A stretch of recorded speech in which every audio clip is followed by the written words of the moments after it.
వచ్చే 48 గంటల్లో రాష్ట్రంలో అక్కడక్కడ తేలికపాటి నుంచి మోస్తరు వర్షాలు కురిసే అవకాశం ఉందన్నారు వాతావరణ శాఖ అధికారులు.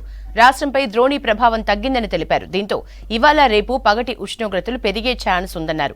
తిరిగి 2 రోజుల తర్వాత అక్కడక్కడ వర్షాలు కురుస్తాయన్న అధికారులు పలు జిల్లాలకు ఎల్లో అలర్ట్ జారీ చేశారు. మరోవైపు ఈ నెల చివరి వరకు రుతుపవనాలు కేరళను తాకి జూన్ మొదటి వారంలో తెలంగాణలోకి ప్రవేశించే అవకాశం ఉందని తెలిపారు అధికారులు. మనకి కొద్దిగా పగటిపూట పొడి వాతావరణం నుండి మధ్యాహ్నం నుంచి కొద్దిగా ఉరుములు మెరుపులతో కూడిన వర్షపాతం నమోదవడం అయితే జరిగింది. మనకి ఇదే విధమైన వాతావరణం వచ్చే 5 రోజులు కూడా ఉండే అవకాశం అయితే కనిపిస్తుంది.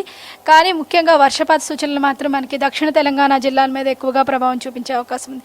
ఈ వచ్చే 5 రోజులు కూడా సాధారణంగా అక్కడక్కడ మనకి జల్లులు కురిసే అవకాశం ఉంది. ఈ జల్లులు కూడా పూర్తిగా మనకి ఉరుములు మెరుపులతో కూడిన వర్షపాతం నమోదే అవకాశం ఉంది. అలాగే ఈదురుగాలులు కూడా గంటకు 30 నుంచి 40 కిలోమీటర్ల వేగంతో వీచే అవకాశం ఉంది.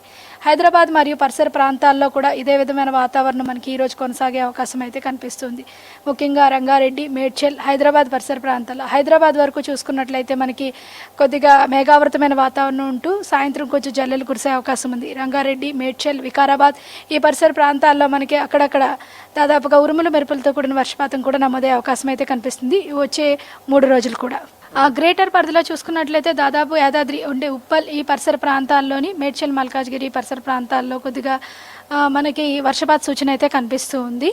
దాదాపుగా వచ్చే హైదరాబాద్లో కూడా వచ్చే గంటలో కొద్దిగా మనకి డ్రిజిల్ పడే అవకాశం అయితే కనిపిస్తుంది అన్నమాట.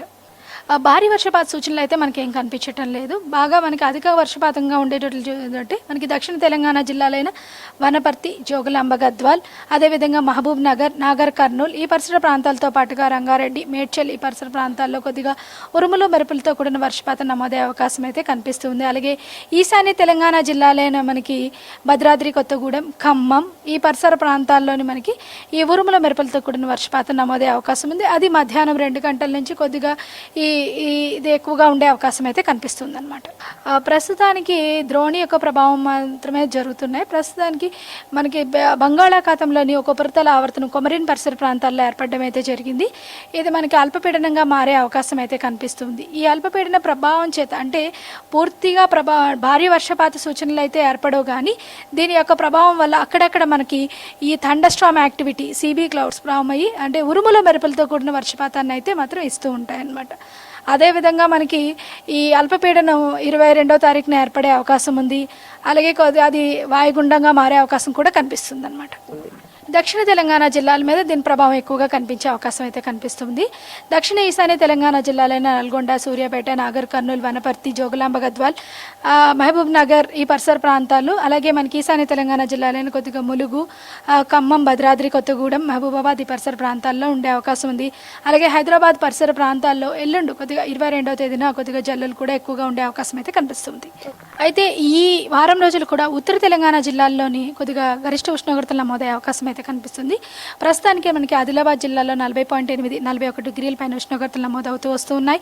ఇదే విధంగా వచ్చే 5 రోజులు కూడా ఉత్తర తెలంగాణ జిల్లాలో మాత్రం 40 డిగ్రీల పైన కంటే ఉష్ణోగ్రతలు నమోదయ్యే అవకాశం అయితే కనిపిస్తుంది అనమాట. అలాగే ఈ సమ్మర్లో కూడా అంటే దాదాపుగా 29-30 వరకు కూడా ఉత్తర తెలంగాణ జిల్లాల్లో అధిక ఉష్ణోగ్రతలు నమోదయ్యే అవకాశం అయితే ఉంది. ప్రస్తుతానికి నైరుతి రుతుపవనాల కదలికను చూసుకున్నట్లయితే దక్షిణ అండమాన్ సీ వరకు కూడా ప్రవేశించడం అయితే జరిగింది. ఇదే విధంగా వచ్చే నికోబార్ పరిసర ప్రాంతాల్లో కూడా వచ్చే అవకాశం అయితే కనిపిస్తుంది. అలాగే మనకి వచ్చే 2 రోజుల్లో అండమాన్ పరిధిలో కూడా వచ్చే అవకాశం అయితే ఉంది. ఈ అల్పపీడన ప్రభావం వల్ల కొద్దిగా మరింత చురుగ్గా కదిలే అవకాశం అయితే కూడా ఉంది. సాధారణ అంటే మే 30 నుంచి జూన్ 1వ తేదీలోకి మనకి కేరళను తాకే అవకాశం కూడా కనిపిస్తుంది అనమాట. జూన్ 15-16 తర్వాత నుంచి మనకి తెలంగాణకి దాదాపుగా జూన్ 21ని చేరడం జరిగింది. దాదాపుగా ఆ సమయం వరకు కూడా మనకి పొడి వాతావరణంతో పాటుగా అక్కడక్కడ మనకి వడగాల్పులు కూడా వేచడం అయితే జరిగింది. కానీ ఈ సంవత్సరం కొద్దిగా చురుకుగా కదిలి మనకి మే 30 నుంచి జూన్ మొదటి వారంలోనే కేరళను తాకే అవకాశం ఉంది. అక్కడి నుంచి మనకి మరింతగా తాకే అవకాశం ఉంది. ఆ తర్వాత మనకు కూడా దాదాపుగా 8 నుంచి 11 లోపలనే మనకి తాకే అవకాశం కూడా కనిపిస్తుంది అనమాట. అంటే అధిక వర్షపాతం చూడొచ్చు అంటారా ఈ సంవత్సరం? జూన్ నెలలో దాదాపుగా సాధారణంగా ఉన్నప్పటికీ జూలైలో కొద్దిగా అధిక వర్షపాతం నమోదయ్యే అవకాశం అయితే కనిపిస్తుంది. ఓవరాల్ ఈ సంవత్సరం సాధారణం కంటే అధికంగా ఉండే అవకాశం అయితే కనిపిస్తుంది.